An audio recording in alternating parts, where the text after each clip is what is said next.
اللهم صل على محمد وآل محمد اللهم صل على محمد وآل محمد.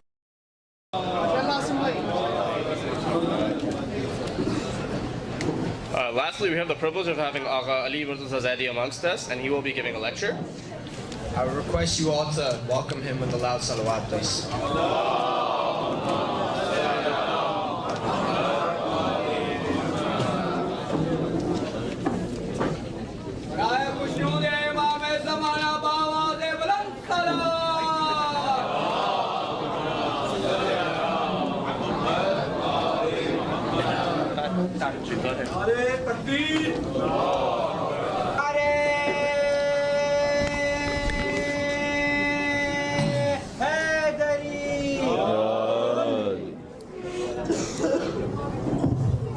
ایک بار پھر درود بھیجے گا محمد و آل محمد کا.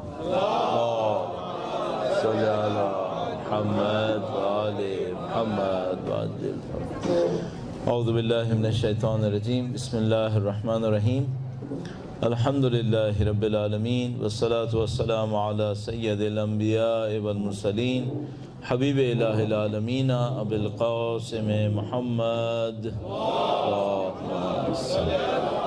محمد وآل محمد وعلى آلہ الطیبین الطاہرین سیما بقیۃ اللہ فی الارضین. قال اللہ تعالی فی کتابہ الکریم. بسم اللہ الرحمن الرحیم. وَنُرِيدُ أَن نَّمُنَّ عَلَى الَّذِينَ اسْتُضْعِفُوا فِي الْأَرْضِ وَنَجْعَلَهُمْ أَئِمَّةً وَنَجْعَلَهُمُ الْوَارِثِينَ. ایک بار پھر درود بھیجے گا محمد و آل محمد. صلی علی محمد وعجل فرجہم. پروردگار عالم کا انتہائی شکر ہے کہ ہم اس کے نبی کے نام پر یہاں بیٹھے ہیں ان کی جشن میلاد کے لیے، اور یقیناً خداوند متعال جس ذکر سے خوش ہوگا ہم سے، جس ذکر سے ہم سے راضی ہوگا، وہ اس کے نبی کا پاکیزہ ذکر ہے. اس ذکر کی نورانیت کو بڑھانے کے لیے، نبی کی برکات کو حاصل کرنے کے لیے، وقت کے امام کی طرف سے نظر لطف کے حصول کے لیے، اور انشاءاللہ آپ کو اور مجھے پروردگار بہترین عیدی سے نوازے. ان تمام کاموں کے لیے درود بھیجے گا محمد و آل محمد. صلی علی محمد. اور ظاہر ہے کہ ان تمام کاموں کے ساتھ ہماری کوشش یہ ہوتی ہے، ہماری خواہش یہ ہوتی ہے کہ ہمارے بچے نبی کے نام سے آشنا ہو سکیں، ان کے راستے پر چلنے کی سعادت حاصل کر سکیں، ہم اور وہ سب.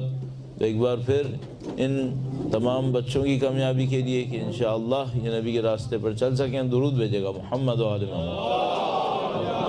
صلی علی آل محمد وعجل فرجہم. البتہ اس مائک کے کیس نے ایک بات سمجھائی ہے ہمیں، کسی کو بھی بہت زیادہ ٹائٹ کرنے کی کوشش نہیں کرنی چاہیے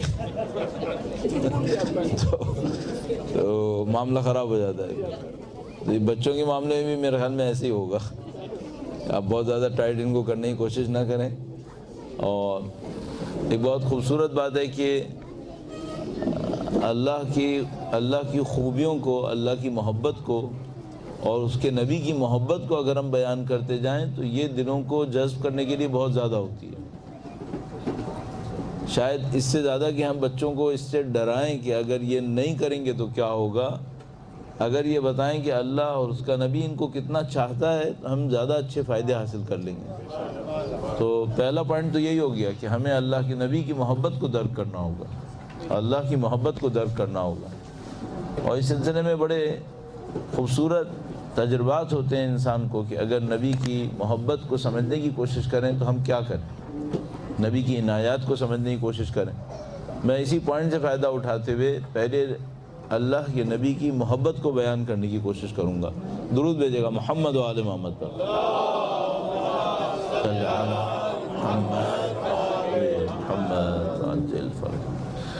انسان جب کسی طاقتور کے سامنے ہوتا ہے اور اس کے سامنے رسپیکٹ دکھائے تو یہ روٹین ہے انسانوں کا. ہم انسان کسی طاقتور کے سامنے جائیں گے، پاورفل کے سامنے جائیں گے اور اس کے لیے مثال کے طور پر کوئی اچھا بیہیویئر دکھائیں تو یہ تو روٹین کی بات ہے. اللہ کے نبی کی خوبیوں میں سے ایک خوبی بلکہ بے پناہ خوبیوں میں سے ایک خوبی یہ تھی کہ وہ جب کسی جگہ پہ جاتے تھے تو جو اس گیدرنگ کا سب سے کمزور انسان ہوتا تھا اس کے اوپر سب سے زیادہ توجہ فرماتے تھے۔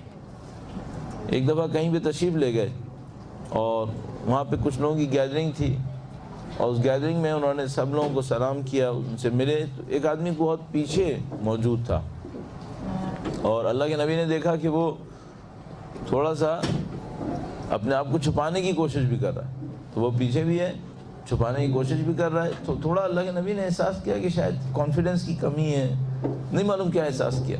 خیر اللہ کے نبی فوراً اس آدمی کے پاس گئے اور اس آدمی کے پاس جا کر اس سے کہا کہ سب لوگ آگے آئے، تم آگے کیوں نہیں آئے؟ تم نے آ کے بڑھ کے سلام کیوں نہیں کیا؟ مثلا اس طرح کی بات کی کہ ملے کیوں نہیں مجھ سے؟ تو اس نے کہا کہ اے اللہ کے نبی، آپ اللہ کے آخری نبی ہیں، محترم ہیں، اللہ کا آپ کے نزدیک مقام ہے، میں جاہل آدمی ہوں، مجھے مینرز نہیں پتہ، تو میں ڈرا کہ اگر میں آپ کے سامنے جاؤں اور میں نے کوئی غلط کام کر دیا تو خدا میرے اعمال ختم کر دے گا، میں جہنم میں چلا جاؤں گا۔ تو جیسے خدا کے نبی نے سنا تو اس کو سینے سے لگا لیا اور کہا کہ تم نے کبھی سنا ہے کہ میں نے کسی کو غلطی پہ سزا دی ہو؟ اگر کسی نے میرے ساتھ کبھی غلط کیا بھی ہے، اللہ کے نبی فرمانے مجھ پہ تو دشمنوں نے پتھر مارے، میں نے ان کے لیے بد دعا نہیں کی ہے، تو تم اگر آتے میرے سامنے کبھی غلطی کر بھی لیتے تو میں تمہیں کہاں سزا دینے والا تھا؟ اور اس کے بعد فرمایا، بہت عجیب طریقے سے فرمایا، کہا کہ اس معاملے میں تم یقین رکھو کہ میں تمہارا بھائی ہوں میں اللہ کا نبی، لیکن اس معاملے میں تمہارا بھائی ہوں، میں کبھی بھی تمہارے لیے سخت نہیں چاہوں گا، میں رحمت للعالمین بنا کے بھیجا گیا ہوں۔ یہ خدا کے نبی کی محبت کا انداز تھا، اور کاش ہم لوگ دنیا کو ان تمام پروپیگنڈاز کے پیچھے دنیا کو اور اپنے بچوں کو یہ بتا سکیں کہ جس نبی کے ہم چاہنے والے ہیں اس کی محبت کیا تھی، اس کے دل میں رقت کتنی تھی۔ ایک اور واقعہ آپ کی خدمت میں عرض کرتا ہوں، ان کے نام پہ درود بھیجے گا، محمد و آل محمد۔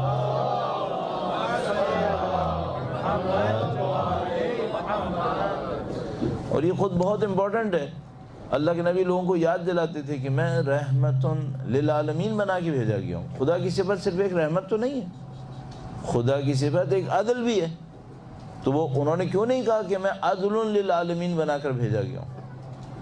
خدا کی ایک صفت ہے کہ وہ حکومت کرتا ہے، تو انہوں نے کیوں نہیں کہا میں حاکم للعالمین بنا کے بھیجا گیا ہوں؟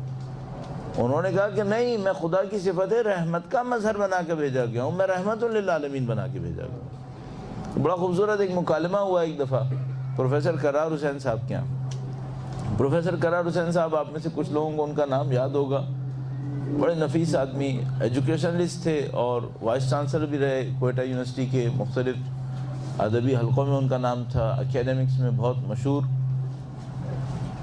ان کے ہاں، ان کے فرزند کے ہاں ایک نشست ہوتی تھی، ان کی وفات سے آخری دن پہلے تک بھی ہوئی ہے، منگل کے دن ہوتی تھی، مجھے یاد آ رہا ہے۔ تو وہاں پر بیٹھا کرتے تھے سب لوگ اور صحیح ہے، آرٹیکلز پڑھا کرتے تھے، درود بھیجے گا، محمد و آل محمد۔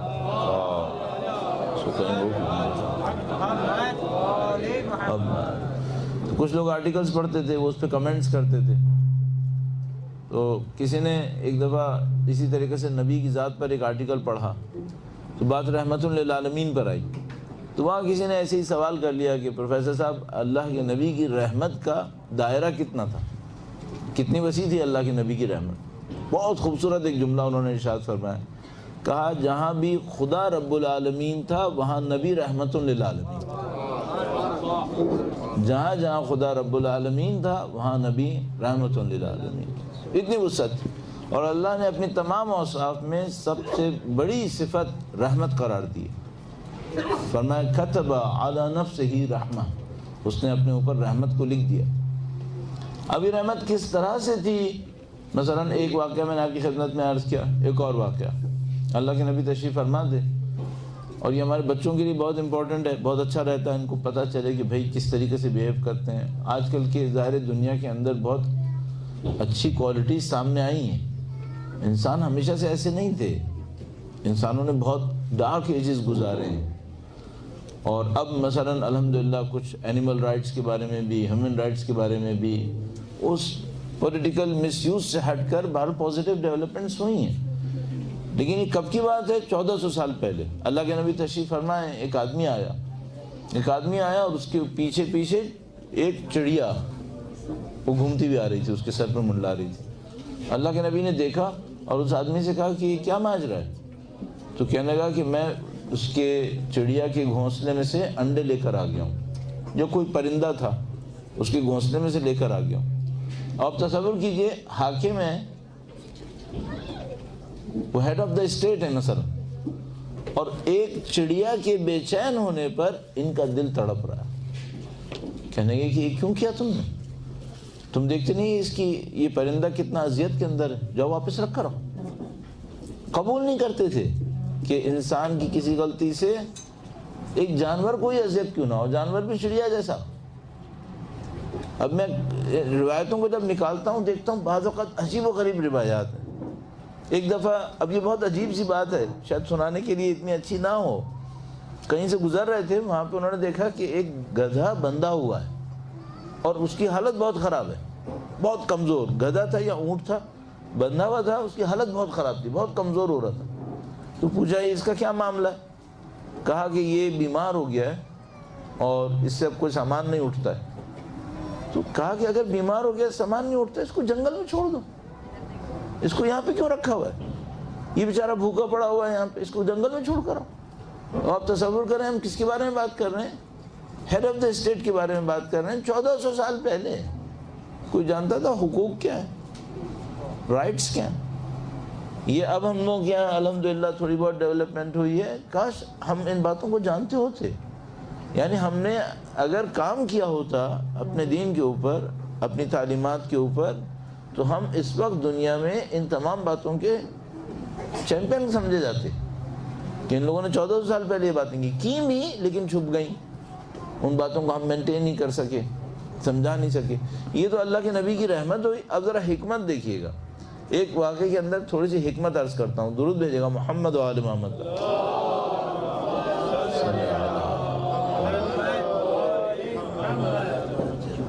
ایک اور واقعہ میں نے دیکھا کہ اس واقعے کے اندر تھا کہ اللہ کے نبی کہیں تشریف فرما تھے، کسی نے پانی پیا، اور جو پانی پیا تو اس کے برابر میں کوئی نہر چھوٹی سی، اس کو سمجھ لیجئے کہ جیسے کوئی چینل کر دیتا ہے پانی کی نہر کو، چھوٹا سا باغ کے ساتھ ساتھ گزر رہی ہوتی، اس طرح کی کوئی جگہ سے گزر رہی تھی پانی کی نہر سے. تو وہ اس نے پانی پیا، اور پانی پینے کے بعد پانی بہا دیا زمین کے اوپر، زمین کے اوپر پانی بہایا. اللہ کے نبی نے دیکھا اور کہا تم نے یہ پانی جو باقی تھا زمین پہ کیوں بہا دیا؟ کہنے لگا کہ پانی تھا اور کوئی پینے والا نہیں تھا. کہا دیکھو اگر تمہارے پاس پانی بچ گیا تھا نا، اس پانی میں ڈال دیتے تھے. تو اس نے کہا کہ اے اللہ کے نبی اتنا پانی بہہ رہا ہے، آدھا گلاس میں نے، آدھا پیالہ زمین پہ ڈالا. اللہ کے نبی نے فرمایا نہیں، اس کو ضائع نہیں کرو، یوٹیلائز کرو اس پانی کو بھی یہاں پہ ڈالو.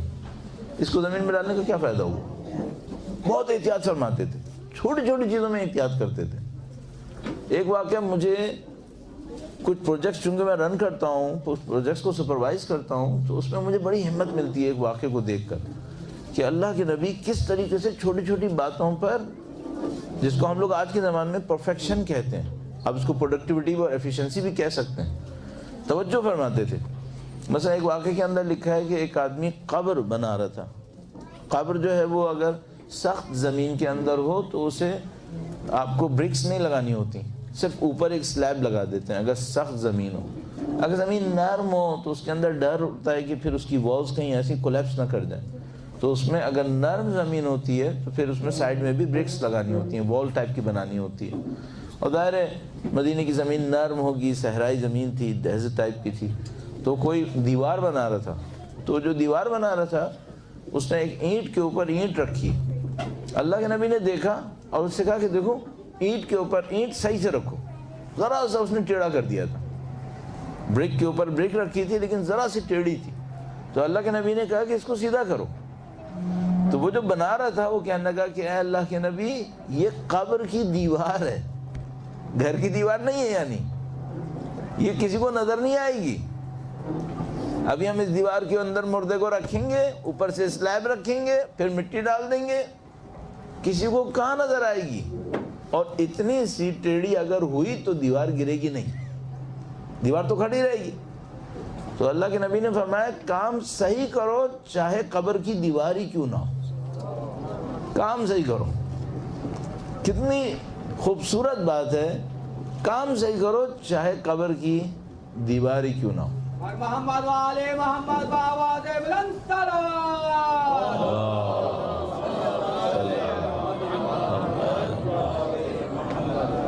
تو مجھے ایک اور پوائنٹ ملتا ہے یہاں سے, وہ یہ کہ ہم اپنی لائف میں چھوٹے چھوٹے پوائنٹس کو اگنور نہ کریں, نظر انداز نہ کریں. جیسے مثلا کہیں پہ بھی میری اور آپ کی زندگی ہو, کہیں میں آپ کہیں گھر میں رہ رہے ہیں, کسی کمرے کے اندر ہیں, بہت ساری چیزیں ایسی ہو رہی ہوتی ہیں جو اس طرح نہیں ہونی چاہیے, ہم اس کو ایزی لے رہے ہوتے ہیں. اور مجھے یقین ہے کہ اللہ کے نبی اس طرح نہیں کرتے ہوں گے, وہ چیز ہر چیز کو باریکی سے دیکھتے تھے. آپ نے سنا ہے یقیناً کہ اللہ کے نبی جہاں کہیں جوتے اتارتے تھے جوتوں کو ساتھ رکھتے تھے, علیحدہ علیحدہ نہیں ہونے دیتے تھے. یہ پرفیکشن تھا ان کی ذات کے اندر. تو یہ جو پرفیکشن ہے یہ صرف یہ نہیں ہے کہ وہ اللہ کے کامل نبی تھے, کامل انسان تھے صفات کے اندر, آسمانی صفات کے اندر نہیں, زمینی صفات میں بھی کامل تھے, زمین پہ بھی کام پرفیکٹ طریقے سے کرتے تھے. تو میں گارنٹی سے کہہ رہا ہوں کہ اگر اللہ کے نبی نے کبھی جھاڑو بھی دی ہوگی نا تو پرفیکٹ جھاڑو دی ہوگی. اور ہمارے پاس موجود ہے کہ وہ اپنے پھٹے ہوئے کپڑوں کو خود سی لیتے تھے, جوتے کو خود سے لیتے تھے. تو مجھے یقین ہے وہ کام بھی انہوں نے پرفیکشن کے ساتھ کیا ہوگا, کیونکہ وہ یہ نہیں دیکھتے تھے کون سا کام کر رہا ہوں, کام چھوٹا ہے یا بڑا. اور اب یہاں تک پہنچتے پہنچتے مولا امیر المومنین کا بھی ایک واقعہ ذہن میں آتا ہے, وہ بھی آپ کی خدمت میں عرض کرتا ہوں. درود بھیجے گا محمد و آل محمد.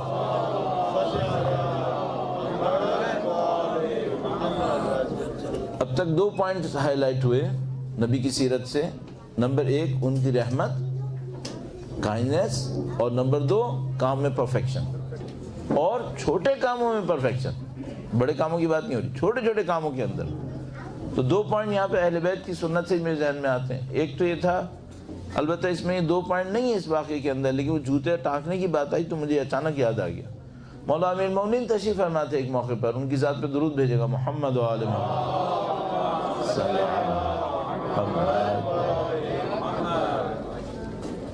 کوئی جوتا ٹوٹا ہوا تھا, وہ ٹانک رہے تھے, ریپیئر کر رہے تھے اپنے شوز کو, خود ریپیئر کرتے تھے. یہ بڑی بات ہے, جبکہ اس وقت وہ رولر تھے, اس وقت وہ حاکم تھے. یہ نہج البلاغہ کی جو خطبے ہیں ہمارے پاس, یہ میرے خیال میں 70-80% کم از کم حاکمیت کے دور کے ہیں, اور یہ واقعہ بھی حاکمیت کے دور کا. ابھی اس میں عرض ہوگا, جب وہ جوتا ٹانک رہے تھے تو عبداللہ بن عباس اندر آئے. اچھا, عبداللہ بن عباس ویسے تو ان کے اسٹوڈنٹ ہیں, بہت کلوز اسٹوڈنٹ ہیں, لیکن عبداللہ بن عباس ایک ایسے خاندان سے ہیں جو فائنینشلی بہت اسٹرانگ ہے. تو اس میں ایک وجہ بھی سمجھ میں آتی ہے, جب وہ اندر آئے تو اب وہ آدمی ہے جو فائنینشلی بہت اسٹرانگ ہے, اور اس کے سامنے اس کا رولر جوتا ٹانک رہا ہے. تو عبداللہ بن عباس نے کہا کہ جوتا دیکھا اور کہا کہ امیر المومنین سے کہ مولا یہ جوتا بہت چل گیا ہے, پھینک دیں, بہت ٹنگ گیا ہے. یہ مطلب ایک شاید پہلی دفعہ کبھی گاٹ چکے ہوں گے اسے, تو کہا یہ بہت پرانا ہو گیا, اس کو پھینک دیں. امیر المومنین فرمایا نہیں, صحیح ہے. پھر اس کے بعد گویا اس موقع سے فائدہ اٹھا کر خود عبداللہ کو بھی سکھانے کے لیے, عبداللہ بن عباس کو بھی اور ہم لوگوں کو ظاہر سکھانے کے لیے فرمایا عبداللہ قیم ھذا, اس کی قیمت لگاؤ, کتنے کا ہے؟ اچھا, وہ تھوڑی دیر پہلے کہہ رہے تھے اس کو پھینک دیں, اس میں بچا کیا ہے؟ تو عبداللہ نے کہا کہ لاش ہے, اس کی کوئی قیمت نہیں ہے, اس کا کوئی پیسے نہیں دے گا آپ کو, ایسے ہی. تو کہا کہ پھر بھی کچھ تو لگاؤ. کیا میں کیا لگاؤں؟ درہم, نصف درہم, 1 دے دے گا ٹکا, 2 آدھا ٹکا دے دے گا, کوئی اس پہ کیا دے گا؟ تو امیر مومنین نے فرمایا کہ عبداللہ اگر میں حکومت کے ذریعے سے جسٹس نہ کر سکا تو تمہاری گورنمنٹ اس جوتے سے بھی سستی ہے. پھر میں جو حاکم بناؤں, رولر بناؤں, وہ جسٹس کو پروموٹ کرنے کے لیے. اگر میں جسٹس نہ کر سکا حاکم بن کر, رولر بن کر, تو تمہاری حکومت کی قیمت اس جوتے کے برابر بھی نہیں ہے میرے نزدیک. جوتا تو پھر میں ٹانک رہا ہوں, تمہاری حکومت کو ٹانکوں گا بھی نہیں, پھر ایسے ہی پھینک دوں گا اس کو. ہم ان لوگوں کے ماننے والے ہیں. ہم نے جو کوتاہی کی ہے، غلطی کی ہے، وہ ان میسیجز پہ توجہ نہیں دی ہے، یا کم توجہ دی ہے، یا ان کو امپلیمنٹ نہیں کیا اپنی زندگی کے اندر. اور ظاہر ہے کہ ہم سب شامل ہیں اس کے اندر، میں بھی شامل ہوں، کہ اگر ہم ان میسیجز کے اوپر توجہ دیتے، یہ کائنڈنس ہمارے اندر ہوتی، یہ پرفیکشن ہمارے اندر ہوتی، یہ انسائٹ ہمارے اندر ہوتی جو امیر مومنین نے سکھائی.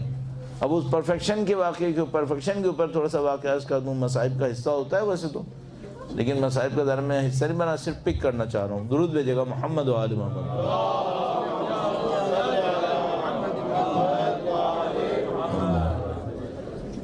سید الشہداء جب کربلا کے میدان میں کھڑے ہوئے تھے تو ان کے لشکر میں جتنے بھی لوگ تھے وہ بہرحال اوپوننٹ کے سامنے بہت ہی کم تھے. کوئی ریشو نہیں ہے، 1:100 کا بھی نہیں تھا. سید الشہداء کا لشکر بہت کم تھا. اچھا، اس زمانے میں جب جنگ ہوتی تھی تو جنگ میں جو آپ آرمی بناتے تھے اس میں کم سے کم 3 پارٹس ہوتے تھے.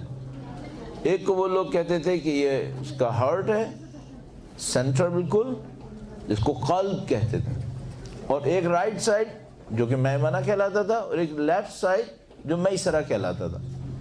تو وہ جو ہارٹ ہوتا تھا وہ تھوڑا سا آگے ہوتا تھا، پھر رائٹ سائڈ کا کام ہوتا تھا، پھر لیفٹ سائڈ کا کام ہوتا تھا، سب کی اسائنمنٹ ہوتی تھی. امام کا لشکر بہت چھوٹا تھا، سامنے لشکر اتنا بڑا تھا. امام، میں نے عرض کیا، 1:100 کے اوپر بھی نہیں تھے، بہت چھوٹا لشکر. لیکن جب صبح کو کھڑے ہوئے عاشور کے دن تو 3 پارٹ بنوائے، کہا 3 حصے، فارمیشن پوری کرو. تو لشکر کی فارمیشن 3 حصوں میں لے کر آئے، قلب، میمنہ، میسرہ، اتنے سے لوگوں میں بھی، اور تینوں کے ہیڈ بنائے. مولا ابو الفضل کو بیچ میں رکھا، قلب کا سردار ان کو بنایا. اس طرح میمنہ، میسرہ، زہیر بن قین، حبیب ابن مظاہر، اس طرح رکھے. اس کے بعد ان لوگوں نے حملہ کیا. ظہر سے پہلے ان لوگوں نے جب دشمن پہ حملہ کیا تو دشمن نے تیر اندازی کر کے ان میں سے بہت سارے لوگ شہید کر دیے. اگر مثلا 70+ تھے صبح کو تو اس پہلے حملے میں 30+ شہید ہو گئے تھے. اراؤنڈ 40 لوگ اس کے اندر شہید ہو گئے تھے. 50% سے زیادہ لوگ اس کے اندر شہید ہو گئے تھے.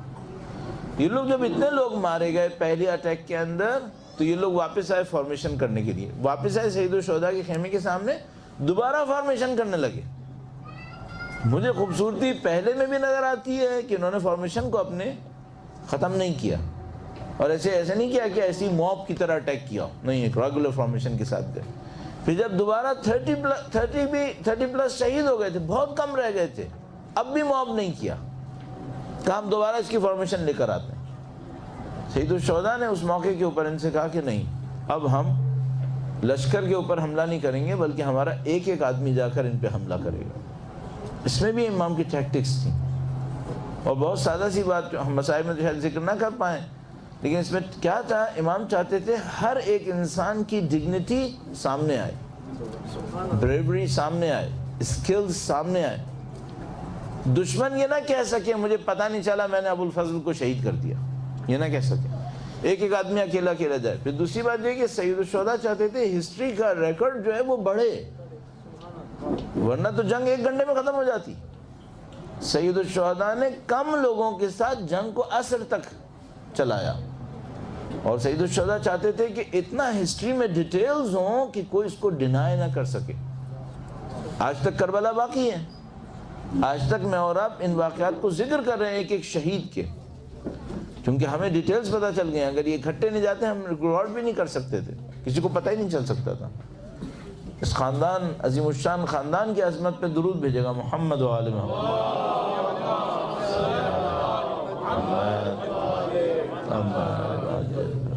ختم مرتبت کی ذات پہ واپس آتے ہیں، ان کی رحمت اور ان کی پرفیکشن پہ توجہ، مائنر ڈیٹیلز کے اوپر. تیسری بات، ایک واقعہ جہاں کہیں بھی سیرت کا کچھ مجھے پڑھنا ہو، میں اس واقعے کو کہیں نہ کہیں ذکر کرنا چاہتا ہوں. اگر کسی دفعہ دوسری تیسری دفعہ جا رہا ہوں تو پھر نہیں کرتا، لیکن اگر پہلی دفعہ ہو تو پھر میں اس واقعے کو ضرور پڑھتا ہوں. اور اس واقعے کی تھوڑی سی ڈیٹیلز ہیں. یہ واقعہ ہے جنگ خندق کا. جنگ خندق بہت اس اعتبار سے امپورٹنٹ بیٹل تھی کہ تمام یہ جو مکہ کے ٹرائبس تھے، بڑے بڑے ٹرائبس، یہ سب مل گئے تھے، ایک ساتھ ہو گئے تھے، اور سب ٹرائبس نے مل کر مدینے کے اوپر حملہ کیا تھا. تو آرمی جو دشمن کی آرمی تھی وہ اراؤنڈ 10,000 تھی، اور مسلمانوں کے پاس ظاہر ہے کہ اتنے لوگ نہیں تھے، اور انہوں نے محاصرہ کر لیا تھا، سارا اپنے کنٹرول میں لے لیا تھا. کوئی باہر نہیں جا سکتا تھا، باہر سے اندر نہیں آ سکتا تھا. تو مسلمان بہت سختی میں آ گئے تھے، اور مسلمانوں کے اندر یعنی مدینے کے اندر کچھ ٹرائبس تھے جن کا الائنس تھا کافروں کے ساتھ. تو ایک اور ٹربل تھی، باہر سے بھی حملہ تھا، اندر سے بھی حملہ تھا. تو یہ جنگ بہت سخت جنگ تھی، اس میں خون کم بہا ہے، لیکن اس کے اندر اسٹیڈ فاسٹنس، مسلمانوں کی استقامت بہت ٹیسٹ ہوئی ہے. ریسورسز کی بھی کمی تھی، ریسورسز کی کافی کمی تھی، اور ریسورسز کی کمی کی وجہ سے آپ نے سنا ہوگا ایک جملہ، میرے خیال میں بچپن سے آپ سن رہے ہوں گے، کہ پیٹ کے اوپر پتھر باندھنے پڑتے تھے پہلے. یہ کیوں کرتے تھے ایسے؟ پیٹ کے اوپر پتھر کیوں باندھتے تھے؟ اس کی دو وجہ ہوتی تھی. ایک تو پیٹ پہ پتھر اس لیے باندھتے تھے کہ دشمن ہمیں ویک کنسیڈر نہ کرے، کہ ہم جو ہیں وہ دبے ہوئے لاغر سے لوگ ہیں، کمزور سے لوگ ہیں، ہم پہ حملہ کرے گا تو اتنی آسانی سے جیت جائے گا. تو کچھ اپنے آپ کو تھوڑا سا اپیئرنس کو محفوظ کرتے تھے. اپیئرنس کاؤنٹ ہوتی تھی.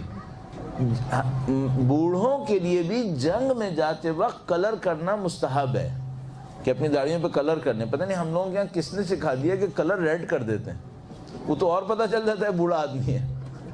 ایسے کلر نہیں کرتے ہیں، کلر بلیک کرتے ہیں اس طرح، تاکہ پتہ چلے کہ نہیں آدمی مثلا مضبوط آدمی ہے. سید الشہداء کربلا جب جا رہے تھے تو انہوں نے داڑھی کو خضاب کیا ہوا تھا. 60 پلس تھے سید الشہداء، اراؤنڈ 60 تھے، لیکن داڑھی کو خضاب کیا ہوا تھا. راستے میں ایک آدمی ملا، وہ ایسے تھوڑا سا بے تکا سا آدمی تھا. سید الشہداء سے باتیں کرتے کرتے کہنے لگا کہ بات اب جنگ کیوں نہیں چاہیے، کربلا کا راستہ ہے. تو باتیں کرتے کہنے لگا کہ آپ کی داڑھی کے بال سفید نہیں ہوئے ابھی تک. امام نے فرمایا میں نے خضاب کیا ہوا ہے، میں بوڑھا ہو رہا ہوں، میں نے خضاب کیا ہوا ہے. البتہ میرے لیے ایک عجیب انٹرسٹنگ پوائنٹ تھا. امام نے کہا میرا بڑھاپا جلدی آیا ہوا ہے، میں نے خضاب کیا ہے. اراؤنڈ 60 میں بھی امام کہہ رہے تھے کہ اگر بال سفید ہوئے ہیں تو ذرا جلدی ہو گئے ہیں، ابھی اتنی جلدی نہیں ہونا چاہیے تھا. پر اس زمانے میں لوگ ہیلدی لائف رکھتے تھے میرے خیال میں. تو اگر آپ کسی دشمن کے سامنے کھڑے تو یہ کرنا چاہیے. پھر اس کے بعد جنگ میں مثلا نماز جماعت کے اندر مستحب ہے کہ جو بزرگ ہیں ایج میں وہ آگے کھڑے ہوں، اور جو ایج میں کم ہے وہ پیچھے کھڑے ہوں، کیونکہ یہ ایزیوم کیا جا رہا ہے کہ جو ایج میں زیادہ ہیں ان میں تقوی زیادہ ہوگا، پرہیزگاری زیادہ ہوگی. لیکن جنگ میں الٹا ہے. جنگ میں ہے کہ نہیں آگے جوان کھڑے ہوں اور بوڑھے ذرا سے پیچھے کھڑے ہوں، تاکہ دشمن کو لگے کہ بھائی یہ جوانوں کا لشکر ہے، بوڑھوں کا نہیں ہے. اور اگر بوڑھے بھی جا رہے ہوں تو اپنی داڑھی کو خضاب کر کے جائیں. اور اگر مثال کے طور پر ضعف ہے، کمزوری ہے، ویکنس ہے، ریسورسز کم ہیں، تو اپنے پیٹ کے اوپر پتھر باندھیں. اور ایک اور ریزن یہ دیتے تھے کہ پیٹ پہ پتھر باندھ کے اپنے آپ کو بینڈ ہونے سے کم کریں، اسٹریٹ رہیں گے، تاکہ دشمن کو لگے اونچے قد کے لوگ ہیں، طاقتور لوگ ہیں. اس طرح کی ایک لاجک تھی. جنگ خندق ہوئی، مسلمان بہت ویکنس میں تھے، پیٹ کے اوپر پتھر باندھے ہوئے تھے. اس کا مطلب ہے کہ ویکنس کافی زیادہ تھی، ٹرو ویکنس تھی. ہر ایک گروپ کو 9 10 آدمیوں کے گروپ بنے ہوئے تھے، اور سب کو کہا تھا کہ آپ نے ٹرنچ کھودنی ہے. پورے مدینے کے اطراف میں ٹرنچ کھودی گئی تھی. تو ایک 9 آدمیوں 10 آدمیوں کا گروپ تھا، زیادہ بھی کہیں پہ ہوں گے. ان کو کہتے تھے مثلا آپ نے 10 یارڈز آپ نے کھودنا ہے. تو اس طرح گروپس کھود رہے تھے. تو ایک گروپ کھود رہا تھا، تو وہاں پہ ایک راک آ گئی بیچ میں، ایک پہاڑ چٹان آ گیا، پتھر جس کو ہم لوگ کہتے ہیں، بہت بڑا پتھر، پوری راک کی طرح تھا. تو انہوں نے سوچا کہ اس کو نیچے سے کھود کر نکال لیتے ہیں. تو نیچے کھودتے رہے، دیکھا نہیں نکلتا، بہت بڑا ہے. اور وہ ایسا تھا کہ اگر آپ اس کو چھوڑ دیں تو ٹرنچ کا فائدہ نہیں، اسی کے اوپر سے ہو کے کوئی آ جائے گا پھر. تو مسلمان نے بڑی کوشش کی، اس کا معاملہ حل نہیں ہوا. تو مسلمان بے بس ہو گئے، یعنی کچھ لوگ شاید رونے لگے کہ ہم لوگوں کے اوپر کیا وقت آ گیا، اتنے کمزور پڑ گئے. ایک پتھر ہمیں کمزوری کو احساس دلوا رہا ہے ہمیں. تو کسی نے کہا کہ اللہ کے نبی کے پاس چلتے ہیں. اللہ کے نبی کے پاس آئے اور کہا کہ اے اللہ کے نبی، ایک پتھر آ گیا اور یہ پتھر ہم سے نہیں نکل رہا. ہم لوگ کیا ایکسپیکٹ کر رہے ہیں، اللہ کے نبی نے کیا کیا ہوگا؟ تو ہماری پہلی ایزمپشن یہ ہے، ہم سوچتے ہیں کہ اللہ کے نبی نے کہا ہوگا کہ جاؤ میں نے اس پتھر کو بد دعا دے دی اور ٹوٹ گیا ہوگا؟ نہیں کیا. کہا میں آتا ہوں. اللہ کے نبی خود تشریف لے گئے, پتھر کا معائنہ کیا, دیکھا پتھر ایسی جگہ پر اس کو نکالنا ضروری ہے اور نکلے گا بھی نہیں, چٹان ہے پوری. اس کے بعد کہا لاؤ مجھے کدال دو, میں توڑتا ہوں. میرا اپنا خیال ہے اس موقع پہ مسلمانوں کو نہیں دینی چاہیے تھی.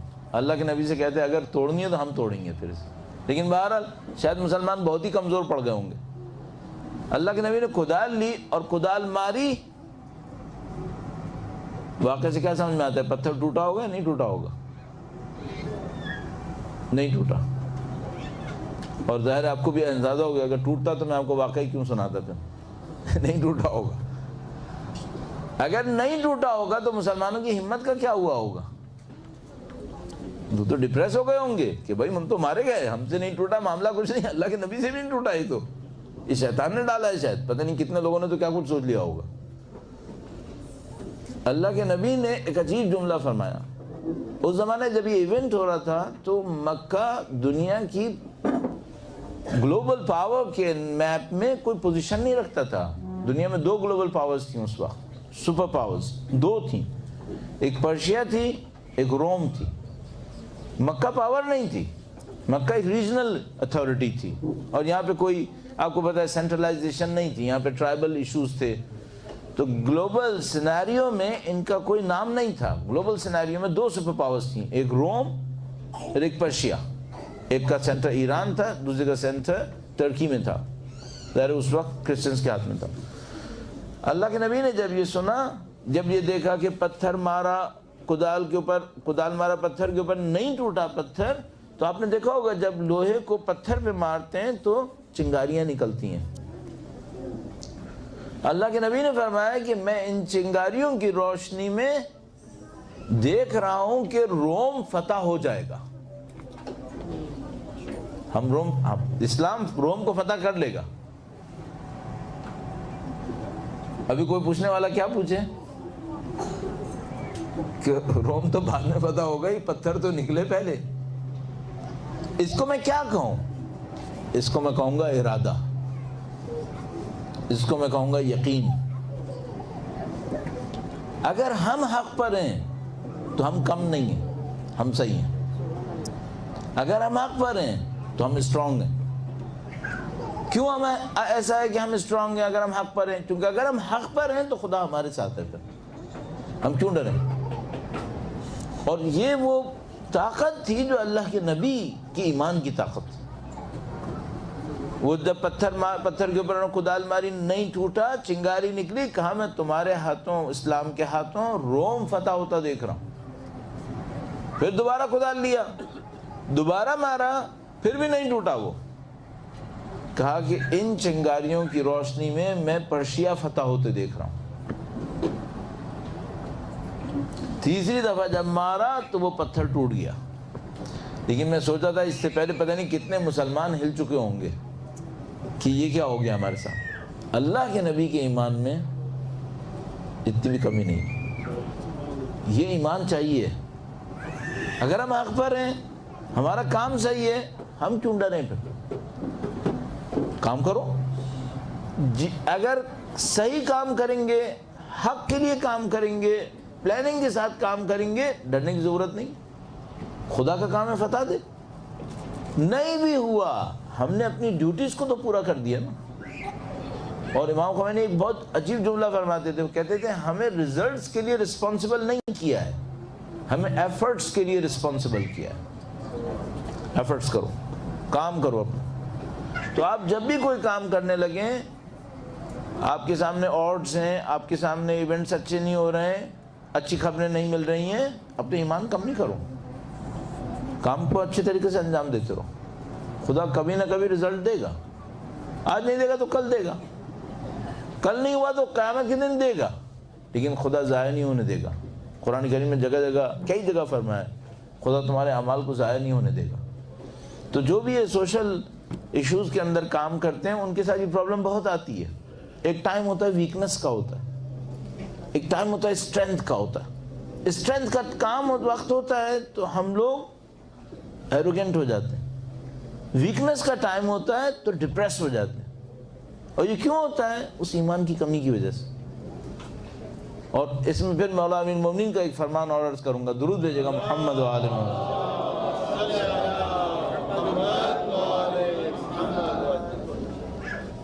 وہ جو ایسے فرامین امام کے جو انسان کو یاد بھی رہ جائیں، بعض تو فرمان لمبے ہوتے ہیں، انسان میرے جیسے آدمی کی عقل میں شاید نہ رہیں، یاد بھی رہ جائیں اور میننگ میں بہت خوبصورت۔ تو امام نے فرمایا الدہر یومان، زندگی 2 دن ہے، ایک دن تمہارے ساتھ ہے، ایک دن تمہارے اگینسٹ ہے۔ ایک ٹائم آئے گا تمہاری لائف میں جو تمہیں فیور کر رہا ہوگا، ایک ٹائم آئے گا جو تمہارے اگینسٹ چل رہا ہوگا۔ فرمایا جس دن وہ فیوریبل ٹائم آئے ایروگنس مت دکھاؤ، جس دن تمہارے اگینسٹ آئے اللہ سے ڈس اپوائنٹڈ مت ہو، اللہ پہ امید رکھو۔ تو آپ جب بھی کہیں ایسی کسی جگہ پر ہوں، آپ نے صحیح کیا تھا، رزلٹ صحیح نہیں ہوا، ڈس اپوائنٹڈ مت ہو، شاید خدا کی طرف سے امتحان ہے، شاید خدا اس سے اچھا رزلٹ دینا چاہتا ہے۔ اور ایک بات میں اور عرض کرتا چلوں اس بیچ میں، اور پھر آخری پوائنٹ عرض کروں گا۔ ایک دفعہ میرے ساتھ ایک ٹف ٹائم آیا ہوا تھا میرے اوپر۔ اچھا میں نے نوٹ کیا ہے کہ لائف میں جو ٹف ٹائم ہے یہ کچھ مہینے کے بعد آتا رہتا ہے، یہ مجھے احساس ہوا ہے۔ اچھا وہ جو ٹف ٹائم آئے گا تو وہ ایسا ہوگا کہ بسم اللہ الرحمن الرحیم صبح سے خراب ہونا شروع کرے گا، شام تک ساری چیزیں خراب کر دے گا، یعنی جہاں سے آپ کو ایکسپیکٹیشن ہی نہ ہو کہ بھائی یہ بھی کہیں خراب ہو سکتا ہے، وہ بھی خراب ہو جائے گا۔ تو جیسے ہی میرے دن میں کہیں ایسا شروع ہوتا ہے، پہلی بری خبر، دوسری بار تو میرا کان جو ہے نا ہلنا شروع ہو جاتا ہے کہ آج وہ دن آ گیا ہے بیٹا، آج سنبھلنے کا دن ہے، چونکہ یہ آج گڑبڑ ہو رہی ہے، صبح سے گڑبڑ ہو رہی ہے۔ تیسرا چوتھا تو پھر میں کوشش یہ کرتا ہوں استغفار بڑھا دیتا ہوں، اللہ کے سامنے استغفار کرنے لگتا ہوں، اور اللہ سے اٹینشن اپنی خدا کی طرف اور دے دیتا ہوں، تاکہ ایسا نہ ہو میں کوئی غلطی کر دوں اس ٹائم کے اندر۔ اور میں نے دیکھا یہ ٹائم گزر جاتا ہے۔ ایک دفعہ میرے ساتھ ایسے ہی ٹف ٹائم آیا ہوا تھا، تو میں ایک عالم کے پاس گیا اور ان سے جا کر کہا کہ میرے اوپر ٹف ٹائم آیا ہوا ہے، ایک آدمی ہے وہ میرے اگینسٹ ہے، بہت زیادہ میرے ساتھ انجسٹس کر رہا ہے، تو مجھے کیا کرنا چاہیے؟ کہنا یہ تمہیں کتنا یقین ہے کہ تم حق پر ہو؟ بھی تمہارا ایک مقابلہ ہو گیا نا ایک آدمی سے، ایک آدمی تمہارے ساتھ انجسٹس کر رہا ہے، مثلا تمہارے خلاف کوئی پروپیگنڈا کر رہا ہے، تمہارے کام کو خراب کرنے کی کوشش کر رہا ہے، کہنے کہ تمہیں کتنا یقین ہے کہ تم حق پر ہو؟ میں نہیں کہہ سکتا میں 100%، کیسے ہو سکتا ہے 100% کہاں ہو سکتا ہے یقین؟ تو میں نے کہا کہ مور دین 80%، اگر کوانٹیٹیو ہی بولنا ہے تو مور دین 80%، اراؤنڈ 90% میں سیٹسفائیڈ ہوں کہ میں حق پر ہوں۔ میں چانس دوں گا کہ 10%، 15% شاید میری غلطی ہوئی ہو، لیکن 80% سے اوپر مجھے کانفیڈنٹ ہے کہ میں کانفیڈنٹ ہوں کہ میں صحیح ہوں۔ تو انہوں نے کہا کہ تم کو یہ کتنا احساس ہے کہ یہ جو آدمی ہے اس کو پتا ہے کہ یہ بھی غلط ہے؟ بعض اوقات کیا ہوتا ہے، سامنے والا سمجھ رہا ہوتا ہے وہ صحیح ہے، اس کے پاس کوئی ریزن ہوتا ہے، تو کہنے گے یہ تم کتنا چانس دیتے ہو کہ یہ جانتا ہے کہ یہ غلط ہے؟ میں نے کہا یہ تو بہت ٹف ہے، مجھے کیسے اس کے دماغ کا پتا کہ وہ غلط ہے یا نہیں ہے؟ کہنے گے پھر بھی تم اپنا سوچو، اس کے پاس جو آرگومنٹس ہیں، وہ جو آرگومنٹس دے رہا ہے اس میں صحیح ہونے کا چانس کتنا ہے؟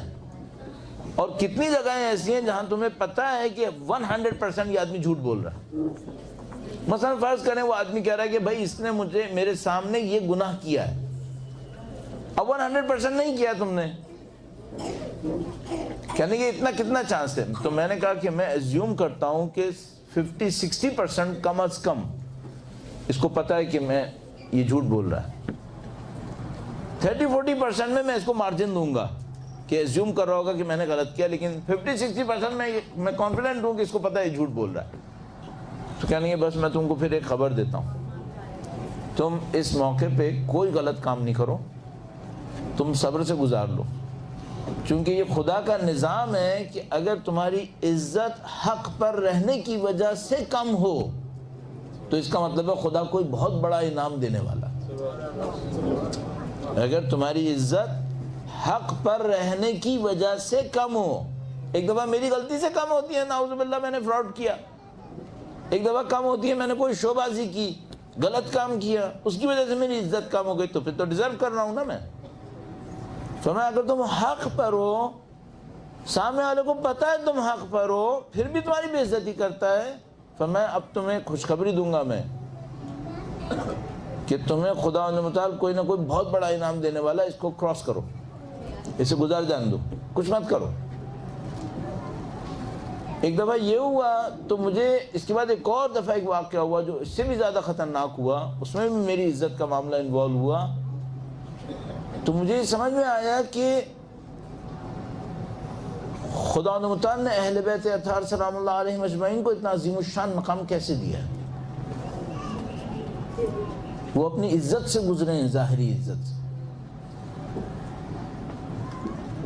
مصائب پڑھنے کا ٹائم نہیں ہے، لیکن ذرا اہل بیت کی زندگی دیکھیں۔ جب بھی آپ کسی جگہ پہ زیارت پڑھنے کھڑے ہو نا تو ایک کام یہ کر سکتے ہیں، آپ جب زیارت پڑھتے ہیں ظاہر ہے آپ سب کا نام لے رہے ہوتے ہیں، البتہ بعض اوقات تو ہم لوگ 3 رخ پہ زیارت کر کے ختم کر لیتے ہیں، بعض اوقات سب کے نام لیتے ہیں۔ جس کا نام لیں ذرا اس کی زندگی کے ٹف ٹائم کو سوچیے گا، تو آپ کو لگے گا جیسے ان کی زندگی 250 سال ٹف ہی گزری ہے، آسان کب تھی؟ حتیٰ وہ ائمہ جن کو ہم سمجھ رہے ہیں نا ان کی زندگی آسان گزری، آسان نہیں گزری ہے۔ مولا چھٹے سرکار جن کے بارے میں ہم سوچیں گے آسان گزری ہے، قطعاً آسان نہیں گزری۔ مولا 8ویں امام جن کو ہم سمجھتے ہیں شہزادہ اس نے بنایا تھا مامون نے، قطعاً آسان نہیں گزری ہے، سب نے ٹف ٹائم گزارا ہے، اپنی عزتوں کو، ظاہری عزتوں کو خطرے میں ڈال دیا اللہ کی دین کی خاطر۔ خدا عظمت دے گا یا نہیں دے گا؟ تو 3 کروڑ تو جمع کر دے گا خدا، یہ سب ہے اللہ کے نظام کے اندر۔ اللہ کے نبی نے بھی یہی کیا، حق پر ہوتے تھے، لوگ بے عزتی کرتے تھے۔ ایک ریسرچ پیپر کسی نے لکھا تھا، ان ایکوزیشنز کو جمع کیا تھا جو دشمنوں نے نبی پہ لگائی تھی۔ اللہ اکبر، کم از کم بھی آپ گننا شروع کریں نا کن کن باتوں پہ ایکیوز کیا تھا، تو 15-20 موٹے موٹے الزام آپ کو مل جائیں گے کہ یہ لوگوں نے نبی پہ لگائے تھے۔ 15-20 بڑے بڑے الزام لگائے تھے۔ نبی سب پہ صبر کرتے تھے، سب کو سنتے تھے۔ ابھی بھی الزام لگ رہے ہیں یا نہیں لگ رہے؟ ابھی بھی لگ رہے ہیں، اور یقین جانے کہ اس کے ہوتے ہوئے یقین ہے کہ اللہ کے نبی کا نام پھیلتا رہے گا، ان کی ذات صابر ہے، اور اللہ ان کے نام کو اور زیادہ بلند کرے گا، درود بھیجے گا محمد و آل محمد۔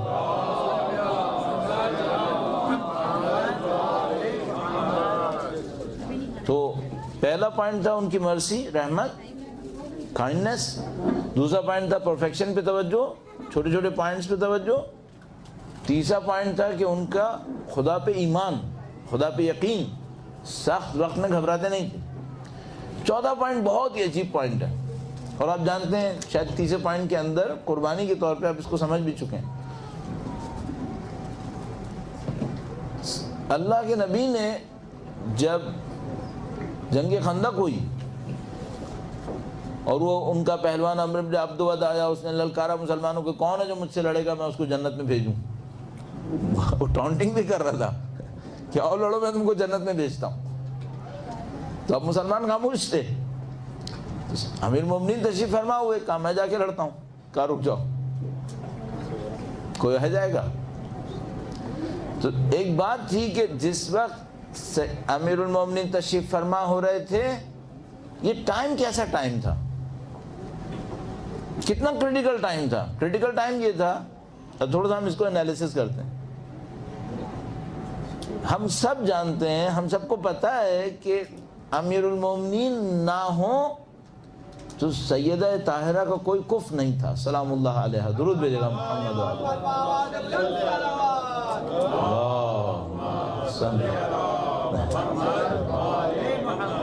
یہ درود بی بی کے شایان نشان نہیں ہے، ان کے نام کی عظمت کے ساتھ درود بھیجیں محمد و آل محمد۔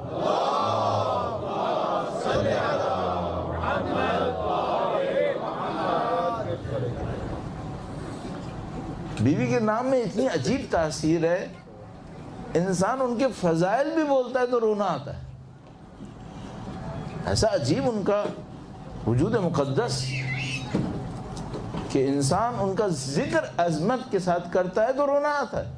اچھا مصائب پڑھ رہے ہیں کیا؟ نہیں، مصائب نہیں پڑھ رہے، لیکن نہیں معلوم ان بیوی کے وجود مقدس کے اندر کتنی عظمت ہے، کتنا تقدس ہے کہ خدا متعال نے ان کے نام کے ساتھ احترام گویا لگا دیا ساتھ ہی، کہ جب بھی کوئی ان کا نام لے گا سکون سے لے گا، اس احترام کو، اس تقدس کو اپنے اندر احساس کرے گا، ان بیوی کے حضور ادائے احترام کے لیے، ان کی شفاعت کو حاصل کرنے کے لیے، ان کی اولاد طاہرہ کی محبت میں اضافے کے لیے، اور انشاءاللہ یہ ہماری ساری نسلیں ان کے سائے میں زندگی گزاریں قیامت تک۔ درود بھیجیں محمد و آل محمد پر۔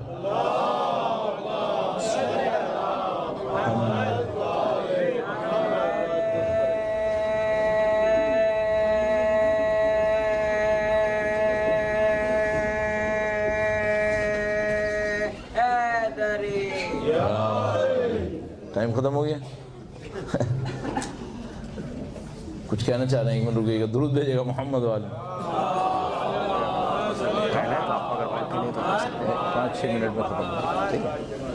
تو میں نے ان سے کہا کہ 5-6 منٹ میں ختم کر دوں۔ تو بس ایک پوائنٹ اس کو بی بی کے نام کے حوالے سے عرض کروں گا، کم سے کم کام جو ہماری اولاد کر لے اور ہم کر لیں تو ہم کہیں گے کہ بھئی یہ باقی رہیں گے۔ وہ کیا ہے؟ ان کے دلوں میں بیوی کا احترام ہونا چاہیے۔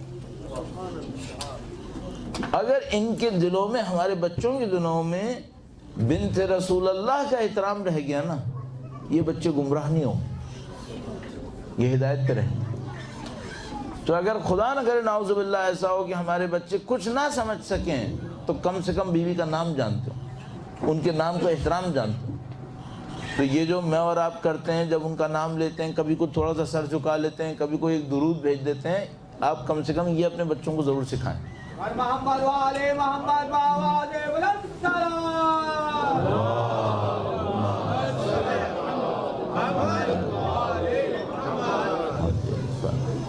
اور یہ ان کے نام کا صدقہ ہے، فاطمہ۔ فاطمہ کا مطلب ہوتا ہے آگ سے نجات، یہ ان کے نام کا صدقہ ہے۔ بہرحال بہت اچھا ہوا کہ ان کا ذکر ہو گیا، الحمدللہ رب العالمین۔ تو ہم جانتے ہیں کہ اگر امیر المومنین تشریف لے جا رہے تھے تو بی بی کا کوئی کفر نہیں تھا، پھر کفر نہیں تھا۔ اگر نعوذ باللہ اگر امیر المومنین شہید ہو جاتے، اولاد طاہرہ کا پھر سلسلہ ختم تھا، پھر اس خاندان کو دفاع کرنے والا کوئی نہیں تھا۔ اللہ کے رسول ان بچوں کے اوپر کوئی سرپرست نہیں تھا، دشمن نہیں چھوڑتے۔ پھر اصل یہ انالیسس ہوا ہے، اور کچھ لوگوں نے اس کے اوپر محنت کی ہے کہ جب بی بی کے گھر پہ حملہ ہوا ہے تب بھی ہدف حسنین تھے، اگلی نسل ہدف تھی کہ کسی طرح نسل مطہرہ ختم ہو جائے کسی طریقے سے۔ اور مثلا کہتے ہیں کہ حتی کربلا میں بھی جو یہ سازشیں ہو رہی تھیں، اس کا ہدف بھی یہی تھا کہ نسل امامت منقطع ہو جائے۔ کیوں؟ ہم لوگوں کو پتہ ہے، دشمنوں کو ہم سے زیادہ پتہ ہے کہ دنیا میں جو عدل پھیلنا ہے وہ اولاد علی کے ذریعے سے پھیلنا ہے، اولاد علی کے ذریعے سے پھیلنا ہے۔ اچھا اتنے زیادہ اس کے اوپر پروف ہے، مجھے نہیں پتا ہم زندگی میں کب دوبارہ اس کو عرض کریں گے، صرف اشارتاً عرض کرتا چلوں۔ اللہ کے نبی 6 سال کے تھے، 8 سال کے تھے جب سیریا گئے حضرت ابو طالب کے ساتھ، اور وہاں پر ایک عیسائی راہب نے دیکھ کر کہا کہ اللہ کا نبی ہے، اس کو یہاں مت رکھو، واپس لے جاؤ، اس کی جان کو یہاں خطرہ ہے۔ کس سے خطرہ تھا؟ کس سے خطرہ؟ اچھا اس راہب نے کیسے پہچان لیا کہ یہ اللہ کے نبی ہیں؟ اس کا مطلب کیا ہے؟ اس کا مطلب یہ ساری چین خبریں پہلے سے کتابوں میں موجود تھیں کہ ان کے نام سے، ان کے ذریعے سے دنیا میں عدل پھیلے گا۔ تو دنیا کے ظالم پہلے سے تیاریاں کر رہے تھے۔ تو مثلا معلوم کرتے ہیں کہ بھائی جو دشمن ٹرائبز تھے جنہوں نے اللہ کے نبی کے خلاف بغاوتیں کی تھیں، کافروں سے الائنس کیا ہوا تھا، یہ کب سے یہاں رہ رہے تھے؟ تو یہ 300 سال پہلے سے رہ رہے تھے۔ 300 سال پہلے یہاں کیا کرنے آئے تھے؟ نبی کے والد گرامی انتہائی ان نون ایونٹس کے اندر مر گئے، ان کا سن بھی زیادہ نہیں تھا۔ تو یہ بہت ساری باتیں ہیں کہ بھئی یہ دشمن جانتے تھے نہیں جانتے تھے، تو سب کو پتا تھا۔ پتہ نہیں کتنے واقعات میں ابھی آپ کے سامنے کھڑے کھڑے گنوا دوں گا کہ بھئی یہ سارے واقعات بتا رہے ہیں، ان لوگوں کو پتا تھا۔ اب دیکھیے ایک واقعہ، جب مولا امیر المومنین خیبر کی جنگ میں گئے تو سامنے مرحب آیا، اور مرحب کے سامنے جب امیر المومنین نے فرمایا کہ میری ماں نے میرا نام حیدر رکھا ہے، صحیح ہے؟ اچھا امیر المومنین نے اس وقت کیوں کہا میری ماں نے میرا نام حیدر رکھا ہے؟ بھئی کہتے ہیں میرا نام علی ہے، ماں کا نام، اس ماں کا رکھا ہوا نام کیوں یاد دلایا؟ کیوں؟ چونکہ مرحب کے پاس ماں کا لکھا ہوا نام موجود تھا۔ ان خیبر والوں کو پتا تھا کہ بھائی یہ حیدر آئے گا جو یہاں پہ شکست دے گا۔ اچھا ان کو کس نے بتایا تھا؟ اتنا نون تھا کہ مرحب کی ماں تو کوئی عالمہ نہیں ہوگی، ان کے عیسائی پادری ہوں گے جو کچھ بھی ہوں گے، انہوں نے مرحب کی ماں نے اس کو بتایا تھا بیٹا حیدر سے بچ کے رہنا، وہ آئے گا یہ سب اکھیڑ کے پھینک دے گا وہ۔ اور وہ پوچھتا ہے تمہارا نام؟ کہا میری ماں نے میرا نام حیدر رکھا ہے، اور اس کو بتانے کے لیے کہ میں وہی حیدر ہوں۔ اچھا ان سب کو ایک بات پتہ ہے، وہ یہ کہ اولاد حیدر بیت المقدس کے اوپر آئے گی، سب کو پتہ ہے اولاد علی بیت المقدس پہ آئے گی۔ لہذا جب دشمن میں سے ہمارے ہی مسلمانوں میں سے کسی اور نے کہا کہ میں بیت المقدس میں آؤں گا، ان کو کوئی تھریٹ فیل نہیں کیا، انہوں نے کہا آ جاؤ آ جاؤ، کوئی مسئلہ نہیں، کیونکہ تمہارے آنے سے ہمارا معاملہ خراب نہیں ہوگا۔ لیکن اولاد حیدر کا خاتمہ چاہتے تھے، کیونکہ ان کو پتہ ہے اولاد حیدر یہاں تک آئے گی پھر نہیں چھوڑے گی۔ جتنے فورٹس بنے ہوئے تھے، فورٹس اور فورٹریسز بنے ہوئے تھے، سارے اسی پاتھ پہ بنے ہوئے، اور ابھی تک دشمن اس پاتھ کو خالی نہیں کر رہا جس پر وقت کے امام نے چل کر بیت المقدس جانا ہے۔ وہ اس راستے کو خالی نہیں کر رہے، وہ جس پہ چل کے امام نے بیت المقدس جانا ہے۔ ہم ایزیوم نہ کریں کہ ہماری روایتیں انہوں نے نہیں پڑھی ہوں گی، نبی کی تشریف آوری سے پہلے بھی پڑھے ہوئے تھے، اس کے اوپر کام کر رہے تھے، اس کے اوپر محنت کر رہے تھے، اپنی اولادوں کو ٹرانسفر کرتے تھے کہ دیکھو یہ ہونے والا ہے، یہ ہونے والا ہے، وہ پڑھے ہوئے ہیں وہ لوگ بھی۔ تو اللہ کے نبی نے جب امیر مومنین کو ارسال فرمایا تو امیر مومنین اگر چلے جاتے، دنیاوی اعتبار سے کہہ رہا ہوں، شہید ہو جاتے تو پھر نسل طاہرہ کی کوئی حفاظت نہیں ہو سکتی تھی۔ اللہ کے نبی نے بھیج دیا، پھر بھی بھیجا، کیوں تھا؟ یہاں پہ ایک پوائنٹ ہے ہمارے لیے، اگر تمہیں اپنے میسج کے اوپر یقین ہے تو پہلی قربانی تم خود دے دو، دوسروں سے قربانی ڈیمانڈ نہیں کرو، پہلی قربانی خود دو، ان کو رزق پہ رکھو جو تمہیں عزیز ہے، اس کے بعد دوسرے لوگ قربانی دے پائیں گے، پہلے اپنی قربانی دینی پڑے گی۔ جب مباہلہ کا میدان آیا تو یہ ایک اور کلیش تھا جس کے اندر اگر کچھ ہوتا، اب ذرا تصور کرو مباہلے میں تو کچھ بچنا ہی نہیں تھا پھر، نعوذ باللہ تعالی۔ نبی ان کی اولاد طاہرہ اپنے پورے خاندان کے ساتھ میدان کے اندر ہے، خدا نہ کرے نعوذ باللہ تعالی جس کا کوئی چانس نہیں تھا، کوئی مسہیپ ہو، نسل امامت نسل نبوت سب ختم، اپنی اولاد کا رزق لیا۔ اور یہ ہمیں پھر میسج ملتا ہے، ہمیں معلوم ہے معنوی حیثیت میں کسی کے اندر دم نہیں تھا ان کے سامنے کچھ کر لیتا، لیکن ہمیں میسج ملتا ہے کہ دیکھو اگر تمہیں میسج کے اوپر یقین ہے نا، قربانی دینے میں پیچھے مت ہٹو، اور اگر خود قربانی نہیں دے رہے تو پھر دوسروں سے مت کہو قربانی دیں، کیسے کس منہ سے کہہ رہے ہو؟ اور جب قربانی دو پھر نبی نے ہمیں ایک اور بات سکھائی، وہی کہ اپنے لیے پیچھے کچھ بچا کے مت رکھو، سب کچھ لگا ہوا ہے ایٹ اسٹیک، پھر دین پھیلتا ہے، پھر دین کی طاقت آتی، کس کی طرح؟ جیسے نبی نے مباہلہ میں کیا تو سید الشہداء نے کربلا میں کیا، سب کچھ لے کر آؤ۔ امیر المومنین نے جتنی جنگیں لڑی ہیں اپنی اولاد طاہرہ کو لے کے میدان میں اترتے تھے، اولاد طاہرہ کو لے کے اترتے تھے۔ خطبہ شقشقیہ میں ایک جگہ بھی فرمایا کہ لوگوں نے میرے اوپر اتنا ہجوم کیا، مجھے ڈر لگا کہ حسنین کچل نہ جائیں کہیں اس کے اندر، اپنے سے زیادہ ان کا خیال کرتے تھے، لیکن جب جنگوں میں اترتے تھے سب کو لے کے آتے تھے۔ آپ کو پتہ ہے مولا ابو الفضل عباس بھی صفین کی جنگ میں موجود تھے، مولا سید الشہداء امام حسن مجتبیٰ سب موجود تھے، اور امام حسن مجتبیٰ بڑھ بڑھ کے حملے کر رہے تھے، اتنے بڑھ بڑھ کے حملے کر رہے تھے کہ ایک موقع پہ امیر المومنین نے کہا کہ اس کو تھوڑا سا سنبھالو، اتنا آگے بڑھ بڑھ کے حملہ کر رہا ہے، تھوڑا سا سنبھالو اسے۔ جری بہادر تھے لوگ، یہ صفتیں ہماری اس خاندان عصمت کا ورثہ ہے ہمارے لیے۔ یہ جو ہم سمجھیں کہ ان کی لیگیسی کیا ہے، ان کی انہیریٹنس کیا ہے جو ہمارے پاس ہونی چاہیے، آخری پوائنٹ میں تقویٰ، جو میرا چوتھا پوائنٹ میں لوں گا، پانچواں پوائنٹ لوں گا، کاؤنٹ آپ میرے ذہن سے نکل رہا ہے، آخری پوائنٹ تقویٰ، اللہ سے کنیکشن، یہ ہماری لیگیسی ہے۔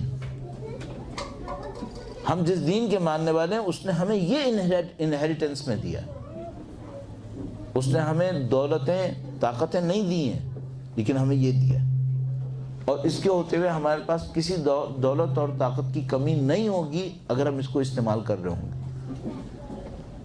تو میلاد کا موقع ہے، پروردگار سے دعا کرتے ہیں، خدایا تجھے نبی اور اولاد نبی کا واسطہ ہمیں ان کے راستے پر چلنے کی سعادت نصیب فرما، خدایا ان کی بہترین صفتوں کو ہمیں حاصل کرنے کی سعادت نصیب فرما، اے خدایا دنیا کے کونے کونے تک قرآن اور اہل بیت کے پیغام کو پہنچانے کی سعادت نصیب فرما، اے خدایا جو کچھ بھی اس دین کے ماننے والے تیرے مخلص بندے ہیں دنیا میں جہاں کہیں بھی ہیں، ان سب کی کامیابیوں میں سرفرازیوں میں اضافہ فرما، خدایا جو تیرے مظلوم بندے ہیں ان مظلوموں کو کامیابیاں نصیب فرما، یمن کے مظلوم، اور مظلوموں کی فہرست بڑھتی چلی جا رہی ہے۔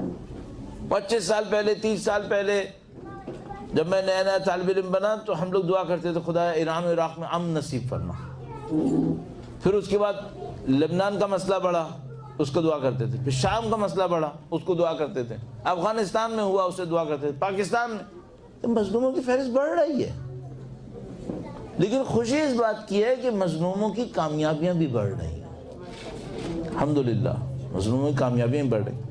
ایک مسنگ لنک تھا امام کی تشریف آوری کے معاملے میں، وہ یمن کا ایشو تھا جو سمجھ میں نہیں آتا تھا، 2-3 سال میں وہ بھی آ گیا بیچ میں۔ اللہ سے دعا کرتے ہیں خدایا ان تمام مظلوموں کو فتح و نصرت نصیب فرما، امام کا لشکر دنیا میں جہاں کہیں بھی ہے اس لشکر کی تعداد میں اضافہ فرما، اس لشکر کی کامیابیوں میں اضافہ فرما، جو بے گناہ جیلوں کے اندر ہیں بے حق و سرائے کربلا شیخ زکی کی طرح ان سب کو آزادی اور رہائی نصیب فرما، اے خدایا اس عید کے موقع پر جو ہمارے عیدی تیرے در سے ہمیں ملے، ہمیں اپنے امام کی زیارت نصیب فرما، ان کی نصرت کی سعادت نصیب فرما، اور آخری دعا کروں گا سوچ سمجھ کے الہی آمین کہیے گا، خدا سے دعا کرتے ہیں خدایا ہماری زندگی کا اختتام شہادت کی موت قرار فرما، خدایا ہماری نسلوں کو قرآن اور اہل بیت اطہار علیہم السلام کے راستے پر چلتے ہوئے شہادت نصیب فرما، ربنا تقبل منا انک انت السمیع العلیم بجاہ محمد وآلہ الطاہرین۔ آپ اپنی صحت و سلامتی کے لیے، مزید کامیابی کے لیے، یہ جو آرگنائزرز ہیں بیچاروں نے پتہ نہیں کتنے ہفتے اس کے اوپر پلاننگ کی ہوگی، ہمیں آسانی سے لگتا ہے ہم آئے بیٹھے چلے گئے، انہوں نے پتہ نہیں کتنی محنتیں کی ہوں گی، اور اسی طریقے سے یہاں پہ جینٹس میں بھی لیڈیز میں بھی والنٹیئرز نے پتہ نہیں کتنی محنتیں کی ہوں گی، ان سب کی مزید کامیابی کے لیے اور دین کی مزید سرخروئی کے لیے درود بھیجیں محمد و آل محمد پر۔